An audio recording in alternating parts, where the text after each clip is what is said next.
You guys are having a wonderful day. My name is Dr. Boyce Watkins, and I want to say welcome to the Black Financial Channel. That's theblackfinancialchannel.com. My name is Dr. Boyce Watkins, and I am here to talk to you guys about something that I just saw this morning. You guys know I wake up and stuff is just on my mind. And one of the first things I like to do is share it with my people. And today I want to talk to you guys about something that I saw online today. I saw it on my Instagram. My Instagram's the Real Boyce Watkins. What's up on Instagram? How you all doing? And it was shared by my friend who was actually in my wedding. He's a great rapper from the Ghetto Boys by the name of Willie D.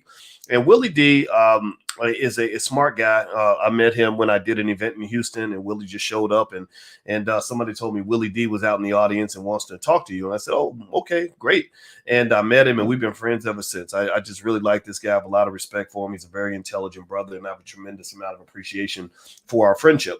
Now, here's what happened. So I got up this morning and I was looking on Instagram, just kind of scrolling, and I saw this video about a rapper by the name of Lil Baby. Does anybody know who Lil Baby is? Give me a yes in the chat if you know who the rapper Lil Baby is.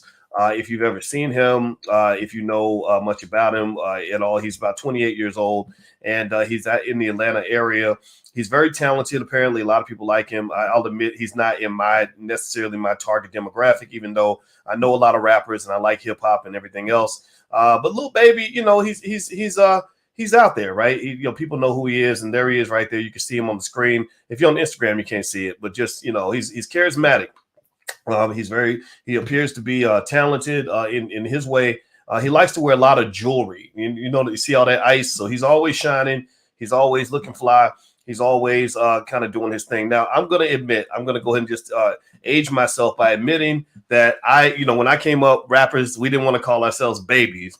We wanted to be grown men. We wanted to be big boys. I don't want to be little, and I don't want to be a baby. I want to be big boys, the big man, right? That's just how we came up. But maybe things have changed. I have no idea. I'm not here to judge that. And that's not even really the topic of the conversation. So here's what I want to address. And if you can hit the thumbs up button, please hit the thumbs up button. Thumbs up, share, subscribe. So Willie D shared a video today that drew some conversation. And the video was very short, and it showed an image or a short clip of Lil Baby in the jewelry store. So Lil Baby was in the jewelry store getting iced out. Like a lot of rappers, they don't buy like a couple little chains like this. This isn't real gold, by the way, so it wasn't cheap. But they don't get one or two chains. They got to have 10, 15. They got to have it on every arm and a ring on every finger. I got my wedding band. I got this, and I got a bracelet. Right? But for whatever reason, in hip hop, there is a culture that was established. Probably started way back in the Slick Rick days, with rappers somehow believing that they have to wear like 80 pounds of jewelry to become legitimate. I don't get it. It don't make a lot of sense to me, but I'm not a rapper, so that's just what it is. The same way they stack up on jewels, I'm a scholar. I stack up on books. So maybe as a scholar, like I can show y'all a picture of a stack of about 15 books I have right over here, right? So they stack up on gold. I'm stacking up on books. That's just what it is. But anyway, so here's the deal with Lil Baby, and this is what I wanted to talk about a little bit. And I don't want to sound like an irritating old guy or anything like that. I want to sound like a person that really wants this to be a productive discussion. So I saw this clip that Willie shared where Lil Baby goes in the jewelry store, and apparently they overcharged him. Apparently they accidentally charged him $250,000 when they should have charged him $25,000. Accidentally. I don't, me, I'm a conspiracy theorist. I don't think that shit's accidental. I think they're like, okay, is he high? Is he drunk? If he's high and drunk, we can overcharge him. They won't even notice. Now, just believe this. This happens all the time. There's a lot of rappers, a lot of athletes. I'm not saying Lil Baby's in that category. I don't know this guy, but a lot of rappers and athletes really are in the category where they maybe never learned that one of the things about protecting your wealth means being alert. When you are promoting a culture of drug addiction, drug use, extreme types of behavior that keep you out of your right mind, well, that means that people that are alert, that are financially conscious, that are aware, are constantly watching you. Let me give you an example. One time I went and I told you guys I like to play poker, and I'm pretty good at it. I've won tournaments with like hundreds of people in it because poker is a great game of math, strategy, and psychology. I'm pretty good at those three things. And I remember watching one time where there was this drunk white lady on a cruise ship. And you could tell she was rich. She had all these fancy she had a big old rock on her hand and was just throwing money around and everything else. And so she was playing poker. She wasn't very good. She was half drunk. She didn't really care. She was just slinging money around like it wasn't nothing, like a rapper in a strip club. Well, there was a guy that sat there on the ship the whole time. And he didn't look like a guy that had a lot of money. He looked like a guy that worked for a living. He looked like a guy that didn't necessarily have a whole lot of money at home, and he was just watching this lady the whole time. And every time she would play poker, he would always play against her. He always wanted to be at the table when she was at the table because he knew that she was giving money away. She was making it rain, and he was standing there with his bucket. She was throwing money away. He was sitting there, and he was alert and watching her very closely to see how he could get that money. That's what I think about when I see sometimes what happens with not Lil Baby. I don't know this guy, but sometimes this will happen when you see whether it's a rapper or an athlete, where you are intoxicated by the booty and the bling and the drugs, and you just kind of doped out and you just throwing money around, like like how Antoine Walker, who's from my generation, who went through $100 million and ended up flat broke because he wasn't financially aware. Allen Iverson made over $100 million, if I'm not mistaken, and he ended up having some financial problems. Now, he still got that Reebok deal, but I broke that Reebok deal down actually to explain to you all that even then, I think Reebok ripped him off. I really think Reebok got a crazy deal. Like literally, if you use financial models, the kind of models we use in academia to value that Reebok deal, you'll find that literally they got him to sign a lifetime deal for less than $10 million. How in the hell do you lock an athlete like an Allen Iverson in for life for less than 10 million, right? That don't even make any sense. But that's what they did, but because they made it look big by using what they call the time value of money. They said, oh no, we're going to give you this big $50 million payment way out in the year 2030. It's way out there, right? So people don't understand that time is money. Money is time. And when you add time, you're really taking away money. So when they say, oh, we'll give you this money further down the road, what they're doing is they're actually taking money away from you. So let's get back to Lil Baby. Let's get back to the lecture at hand so we can kind of get our lesson out of this. And so if you could, do me a favor, hit the thumbs up button, thumbs up, share, subscribe. Somebody says, I'm ready to sign up for your courses. Well, you are certainly welcome to join us in the Black Business School. It is totally free to get started, by the way. Don't let anybody tell you that it costs money to join the Black Business School. Anybody in the community can join. We do Powernomics class every Wednesday. That is 100% totally free to every member in the Black Business School. Powernomics that's what Kanye West called me about, because Kanye West is obsessed with Powernomics. That's why you see Kanye making the power moves that he's making right now with Gap and the Adidas and all that. That didn't come out of thin air. That came from Dr. Claude Anderson writing that book that we study every Wednesday, because he's learning that if he doesn't have his own, he's always going to get exploited. Kanye also had deals with Adidas, the Gap, everywhere else. Now Kanye's starting to wake up economically. When Ice Cube reached out because he was obsessed with Powernomics. What do you see with Ice Cube? He's doing something a lot of these dudes are scared to do. He's running a sports league. Ice Cube ain't trying to become a 1% owner of the Buffalo Bills. Ice Cube's trying to be the commissioner, the owner of every team, and the guy who controls the whole kingdom. That's gangster shit. Like, that's what you do when you really want to play this game of economics at the highest level in a power-based framework. Do you understand what I'm saying? Give me a yes if you get what I'm saying. If you get it, if you're feeling it the way I'm feeling it. I'm acting like this. I'm acting like a weirdo because this is how I feel. I feel like for Black men, especially, and women too, some of y'all women get it more than the men do. Some of y'all women got bigger balls than some of these guys. You're out here killing it. You're out here owning things. You're buying things. You're controlling things. You're gaining power. That's what I want to see. That's what I want to see. So long story short, Powernomics classes every Wednesday night. It's totally free. Just go to my website. Go to boycewatkins.com. You'll see a lot of stuff there. In fact, my wife is a therapist. I even brought her on board to help because she's an expert on the subconscious mind, which is the thing that they control when it comes to Black people. The subconscious mind is how they get your money. The subconscious mind is how they keep you under control. The subconscious mind is how they oppress you. So she's an expert on the subconscious mind, and she's doing something tomorrow, which you can join. You can visit that for free. Visit that class for free. And it's financial rehab. She's doing a session tomorrow, Sunday at 8 p.m. And you can go to boycewatkins.com. The link is right there at the top. Financial rehab with Dr. Alicia. If you're on Instagram, just hit the link in the bio. You can join us tomorrow. Like, we're trying to really get this done. So let's dig into this. Let's talk about this Lil Baby thing, because I want to make this point. All right, so Willie D shares this video of Lil Baby in the jewelry store. They are supposed to charge him $25,000. Instead, they charge him $250,000. That's a big ass gap. That's not an administrative error. That's not like, well, we thought you got 2 orders of fries, but so we charge you an extra $1.65. No, that's like we gonna rob this dude and hope that he don't notice. Now, I don't know if they did it on purpose or not. I don't know. And shout out to Lil Baby for noticing, or whoever noticed on his team. I think that's great. But I mean, seriously, don't y'all think that's a little weird? I mean, how would you feel if you went to the store and they literally charged you 10 times more than what the actual price is supposed to be? Now, sure, maybe it's an extra, maybe it's like an extra zero, administrative error. My wife had that happen to her actually when she went to go get a hair weave. Not, it wasn't a hair weave, it was some hair stuff. She don't wear weaves. She wears, sometimes she'll get those extensions and stuff. I don't understand women's hair. Like sometimes your hair will be long and it'll be short, and that's like a magic trick I'll never understand. But either way, though, that does happen. So they do this, right? And then when Lil Baby brings it up to them and says, "Hey, y'all made a mistake, give my money back," they basically said in this video, and I believe it's real, it looked real, that we'll give you $250,000 in store credit. So they didn't give him the money back, like in cash, which would be a lot of cash. They didn't put it back on his credit card. They said, we'll give you $225,000 in store credit. I don't know, how many of y'all feel a little bit weird about that? And Willie, shout out to Willie. Willie's a smart guy. Willie was like, store credit? I didn't pay you in store credit. I paid you with dollar bills. And you're paying me back with store credit, which really kind of means, think about I want you to process this for a moment. Store credit means that money's still going to get back in his pocket anyway. That's not me giving you your money back. That's me loaning you the money that you've already paid me. That's still my money. I'm just going to let you hold it for a little while because you got store credit. Now remember, pay attention. Now think about this.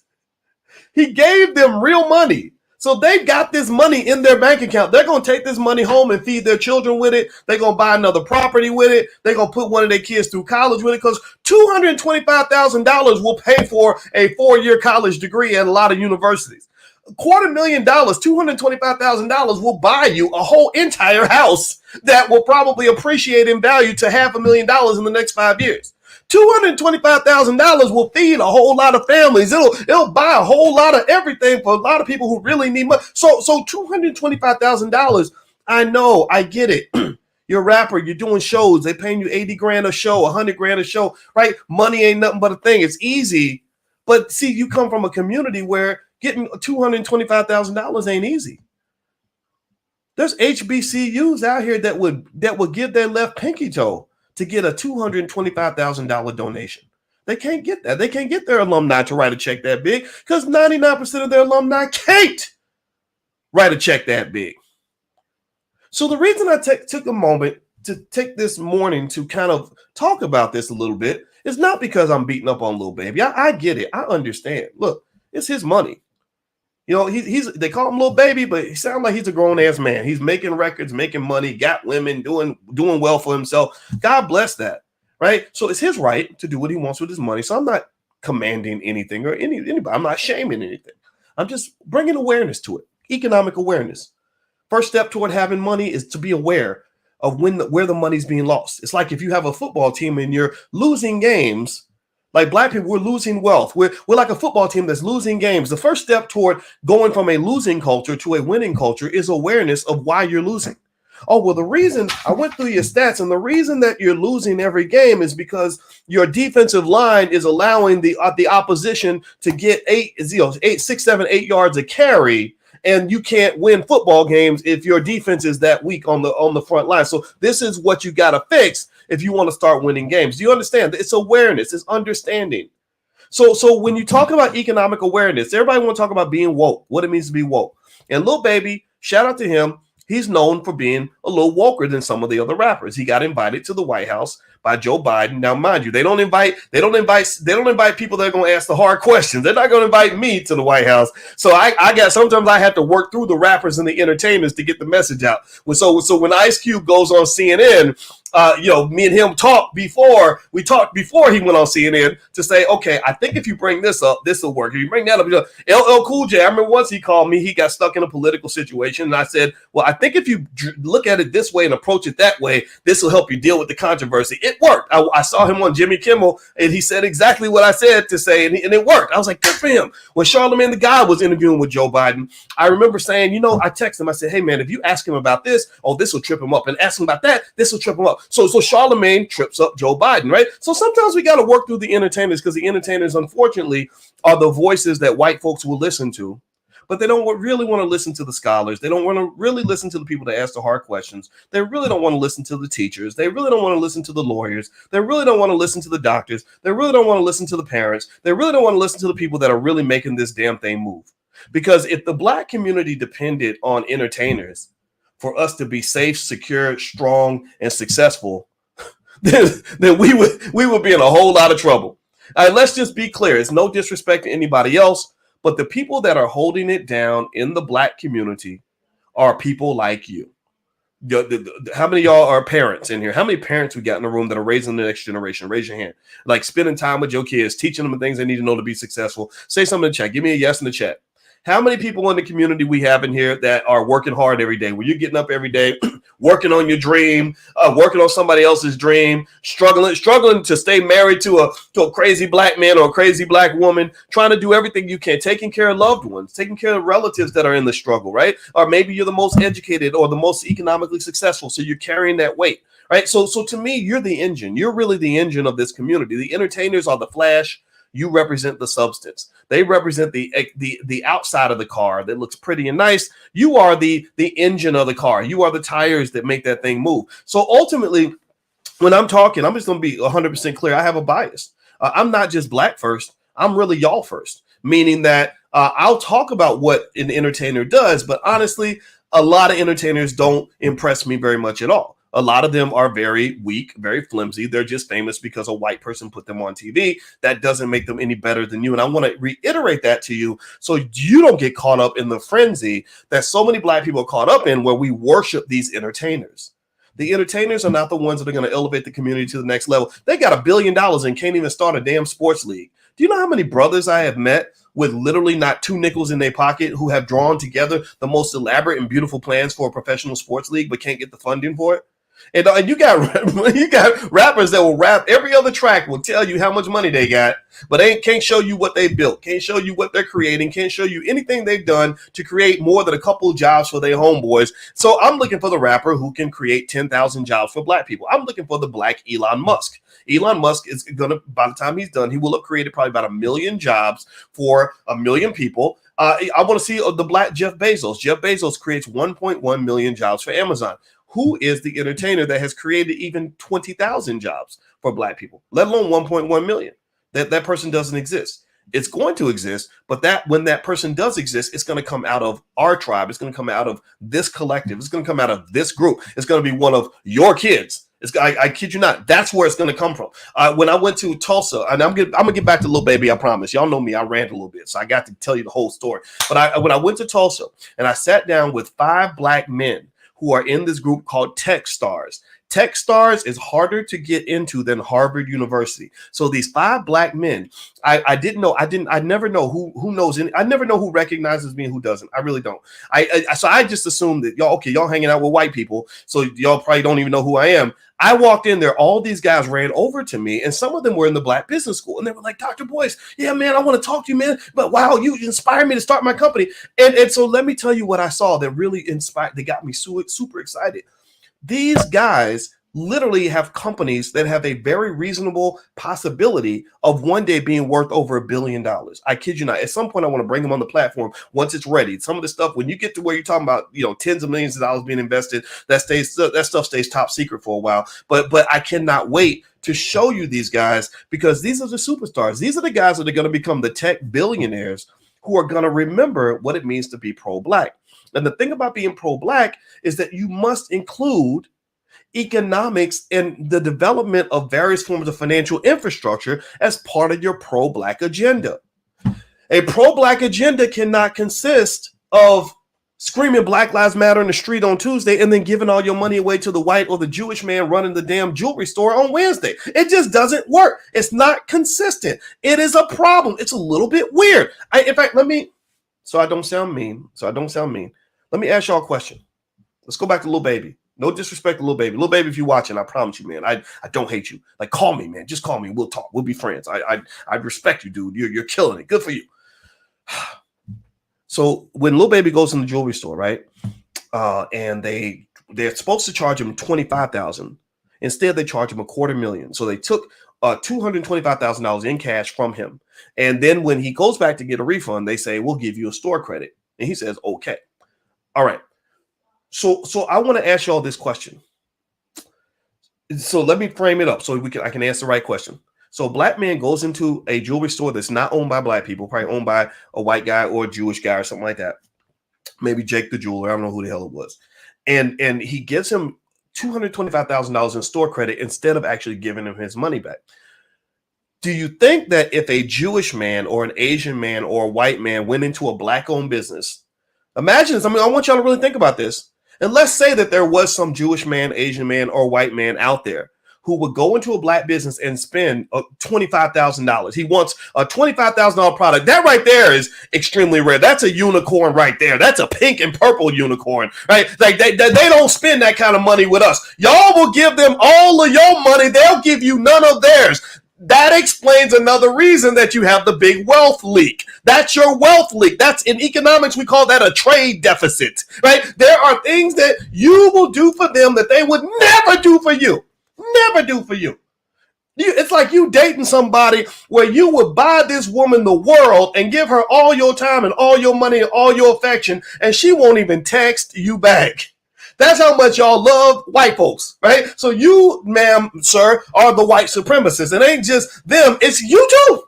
So let's just be clear about that. That right there alone, I feel like I'm in fantasy land, even imagining a white guy or an Asian guy or a Jewish man going into a black-owned business, a black jewelry store, and saying, I want $25,000 worth of what you got. That ain't going to happen, partner. You show me an example where that's ever happened anywhere. Right? It rarely happens. Maybe it does sometimes, right? I'm not saying you got black jewelry store owners and all that, right? So I'm not saying it never happens, right? Because sometimes it does, but not that often. And then imagine, let's keep going. Imagine that instead of you charging him $25,000, your clerk accidentally hits an extra zero and charges them $250,000.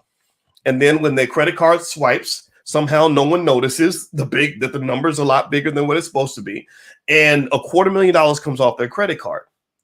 So first, and then at that point, they're probably going to think you're a crook. They're probably going to think that it wasn't accidental because you are black after all, right? So let's assume that they just believe it's an honest mistake. So this white man, Jewish man, Asian man, whatever, Arab man, non-black comes back to your store and says, sir, I looked at my receipt and I just noticed that you charged me $250,000 instead of $25,000. That's more than I agreed to pay. And do you think, give me a yes or no, give me a yes or no in chat. I want y'all to answer this. Everybody answer. Do you believe that they would be okay with you saying, oh, well, we'll just give you a store credit? Do you think that they would be okay with that?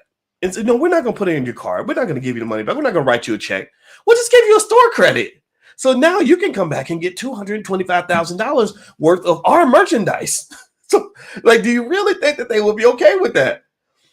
I really wanted to draw it out for you so you can just see in plain view the sheer hilarity of the economic relationship that black people have with the rest of the world.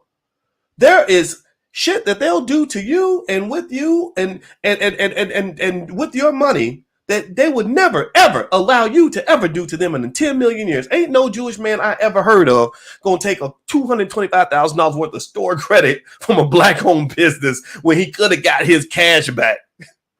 So this is the part that I just want to challenge on. I want us to think about these things, right? And my buddy D1, who I just love this guy. He's such a great guy. He's super smart. D's actually at Harvard right now. Y'all may not know this, but so you can't say all the rappers are not that smart. This brother's at Harvard literally right now as we speak. And D made a good point. D said, well, honestly, I don't see anything wrong with it if he's going to come back to that store and he's planning on spending that money. And I didn't have a problem with that at all. I thought that was perfectly fine. And again, I want to reiterate that when you're talking about another man's money, that's his money. He can do whatever he wants with it. But what I am trying to get us to consider is, what does it mean to have some degree of community responsibility? or community accountability. What does that mean? And I say this because, in particular, with the rapper Lil Baby, if I recall, I remember noticing him because he was invited to the White House because he did a song, I think, called Black Lives Matter, or I don't know if it was called Black Lives Matter, but it was like a song that was kind of a soundtrack to the movement. So you got this pro-black vibe going on. And what I'm really trying to help y'all understand is that in America, you can't be pro-black and be anti-black economics. You cannot, it's impossible for you to say, I'm going to move the black community forward, but I'm going to throw my money away and give my money to white folks at the same time. And the reason is because money is power. Money is power. Every time you spend $1, you are transferring your power to another person. So if white supremacy and racism is your enemy, your adversary, then why would you transfer power to your adversary and then claim to be fighting the adversary at the same time?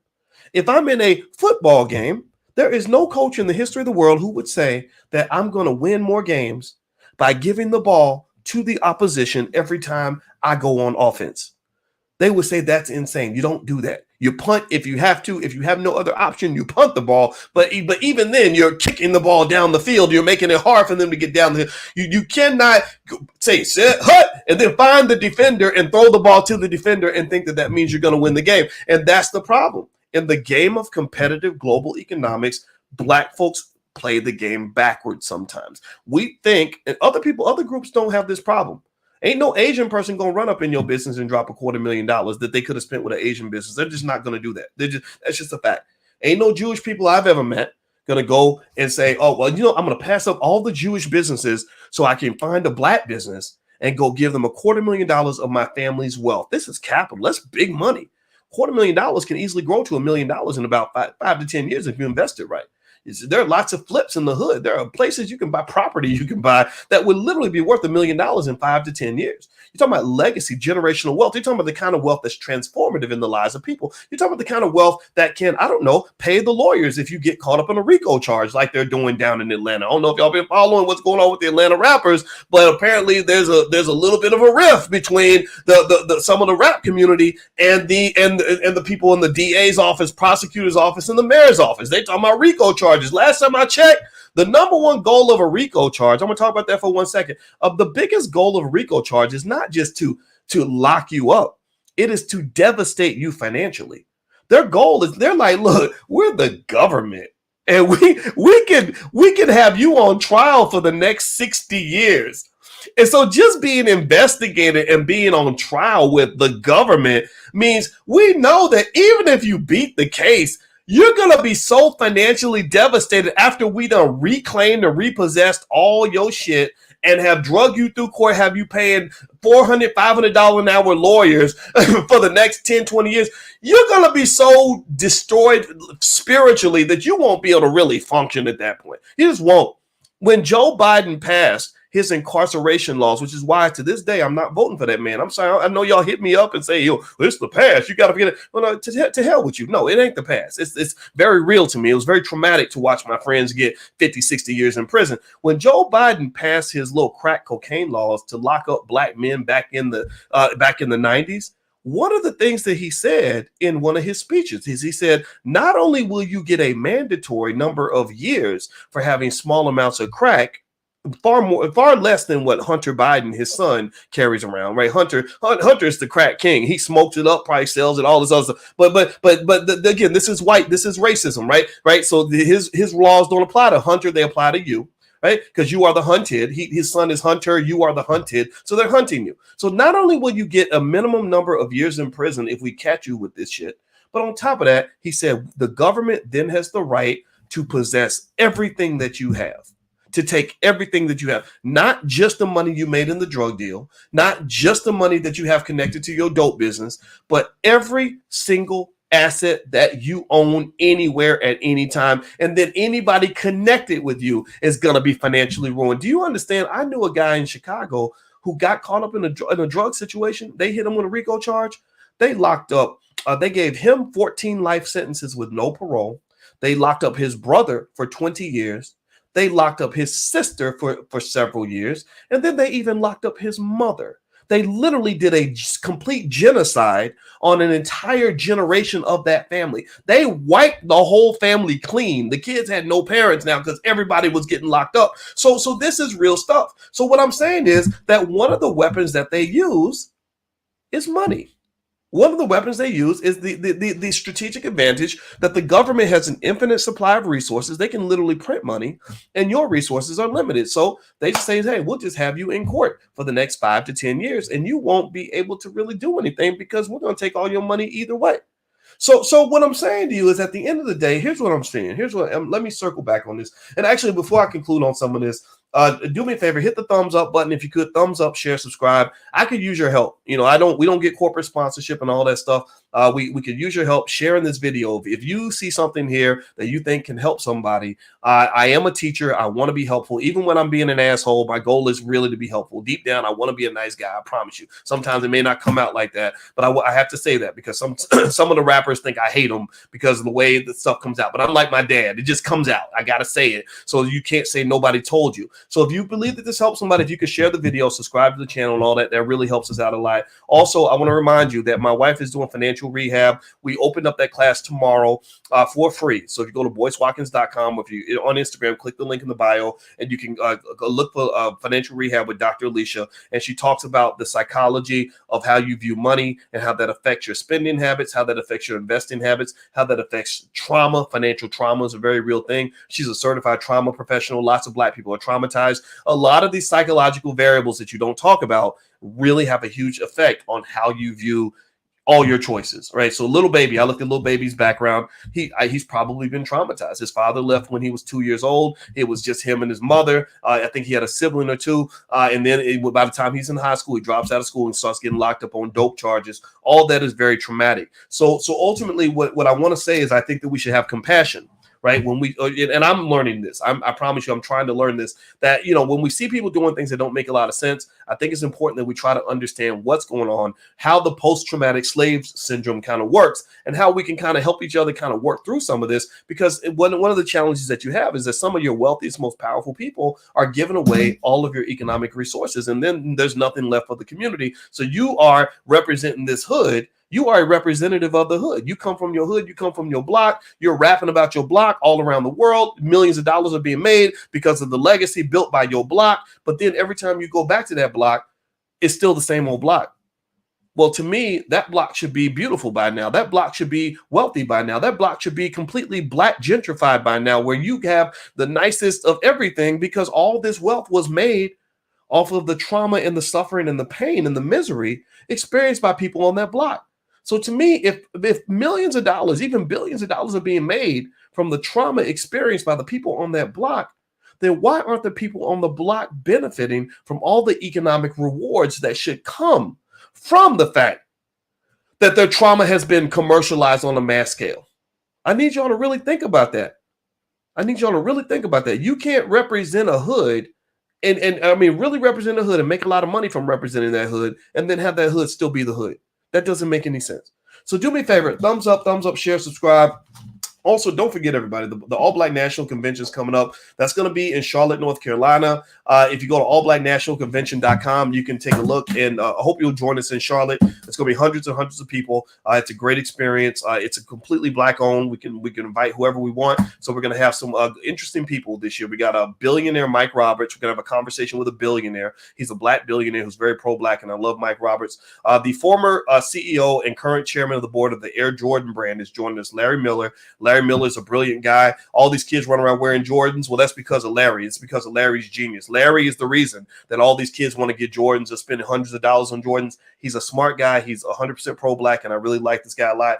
Rizza Islam is coming. Rizza Islam. The reason we don't want corporate sponsorship is so I can invite brothers like Rizza Islam. Rizza is one of the great young Black leaders of this country, and I want to support him every chance I get. And you got a whole long list of other amazing people that'll be there. So if you'd like to join us in Charlotte, just go to allblacknationalconvention.com. If you're on Instagram, just hit the link in the bio, and you should find information there. It's going to be at the downtown Sheraton Hotel. So I hope you guys will join us at the convention. All right. So my final conclusion is this, very basic here. I think that we have to acknowledge the fact that in order for us to really prove that Black Lives Matter, for us to really prove that we're pro-Black, be one, all these other things we say, we must always include economics in the conversation. America is a capitalist society. Capitalism is deeply connected to economics. In fact, if I look up the term capitalism, let's see here. Let's see here. Capitalism. Let's look at the definition of capitalism. The definition of capitalism is an economic and political system in which a country's trade and industry are controlled by private owners for profit rather than the state. So basically, it's saying that your entire system is one in which the trade and industry, trade is where money gets made. Like, so when Lil Baby went to the store and bought the jewelry, there was a trade. I give you $250,000, you give me jewelry, right? So trade and industry is where jobs are created. When all of us are growing up to being trained to look for jobs, well, we're looking for jobs because we're hoping that people have industry develop. If you go back to a lot of hoods, you don't see a lot of industry, but if you go out to the suburbs, there's a ton of industry because that's where the power is. So it is an economic and political system. So it's the economics and the politics connected. They're not disconnected. So you cannot talk about politics if you can't also talk about economics, in which a country's trade and industry are controlled by private owners for profit rather than by the state. So basically, a lot of times, capitalism is basically saying that money controls everything. Money is the power. Even black political candidates can't run for office unless they have, $100 million in the bank. So ultimately, I just want to encourage you to understand this. I want to encourage you to share this with other people. I'm not just teaching the students, I'm teaching the teachers. You are the teachers in your family. You're the teachers in your community. The stuff that I'm bringing to you, remember, this is what my doctorate's in. So I'm not bringing to you simple ideas. I'm bringing to you cutting edge advanced ideas. If you internalize even a fraction of what we talk about on this platform, you will be smarter than most white people. And that's the first step to dominating the economic game. Yeah, I know that they owe us reparations. We're going to go get that. I know that they did terrible things to us. We're going to go deal with that. But at the end of the day, economics is a game of the intelligence, a game of the aware. It's the game of the prepared. It's those who practice and study and understand what's going on. If you're aware, intelligent, and you know what's going on, then guess what? You're going to be the canary in the mine that collects the money before everybody else. The early bird gets the worm. Gentrification is a multi-billion-dollar process that in which wealth was accrued by people who simply got there first. It's no different from basketball. If you try to take a charging call, you got to get to the spot first. If you play defense, you got to get to the spot first. If you're going down the court trying to score on the layup, you got to get to the basket first. Who gets there first is the person who wins. And the person who gets there first is the one who's ready. This is why I am 100% against anything in music that encourages our young people, our brilliant, bright, and amazing young people to become drug addicts when they're 17, 18 years old. Because ain't no junkie ever gonna be a competitor to this white man's peril. You can't compete against white supremacy if you are addicted to the dope. If you are a slave to the drug, how in the world do you think you're ever gonna be free? Junkies aren't free.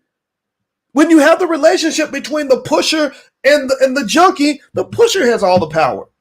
A relationship between the pimp and the hoe, the pimp has the power. We can't raise our children to be little junkie hoes. Right? We can't. I don't want to raise junkie hoes. I don't want to raise people that are addicted to somebody else's power and following somebody else around and always begging somebody else and always asking, waiting for somebody else to give me instructions. Yes, boss. What do you want me to do, boss? Wait. Can I get a job, boss? Can you help me out, boss? Boss, I need your support, boss. Can you? We don't do that here. You must have the courage to get to the spot first, which means you must have the courage to lead. Everybody can't do it. I get it. Everybody ain't built that way. I get it.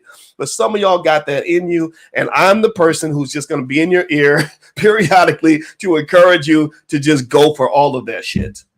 Do not fold into what the world wants you to be, because the world don't want the black man to be a man. The world wants the black man to be a little baby.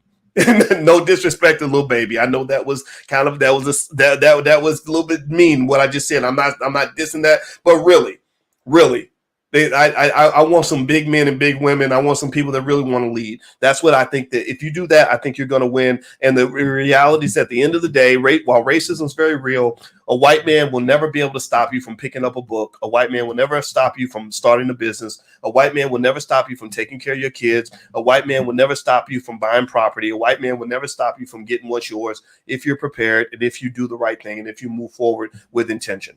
So let's just be intentional in everything that we do. Do we get it? Give me a yes in the chat to let me know I didn't waste my time. My wife's been waiting on me, so I'm about to get on out of here. I'm about to go be intentional about spending some time with my beautiful wife. And I just want to say hello, everybody. I love you. Thank you for listening. I appreciate it. And again, anybody in Atlanta that hears this, or Lil Baby's team, or because I know people that know him and all that, just know this is not a diss. This was just a point of clarity. This is just me doing for the world what my father did for me. Sometimes my father would give me good information, good advice, and it didn't always come out the right way, but I know that his heart was in the right place, and I want you to know that that's what I'm trying to do.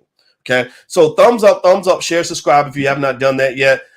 Just a reminder, don't forget that tomorrow Dr. Alicia is doing her financial rehab in the Black Business School. If you'd like to join, that session is free. So just go to boycewatkins.com if you'd like to just take a look, or if you're on Instagram, hit the link in the bio. Also, if you go to boycewatkins.com, you can learn about the convention or our financial flashcards for kids and all these other things. So take care, everybody. God bless you. Have a great day. Thank you for listening. I love you. I'll see you soon. Take care now. Peace.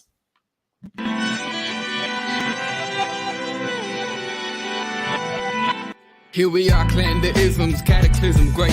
Our people out here struggling, trying to make it in this state. Everybody out here doing it, but we the ones who late. Now family, we the ones who gotta delegate. Get that money in the power, never be fake. Stick to co-sign for 3. What did he say?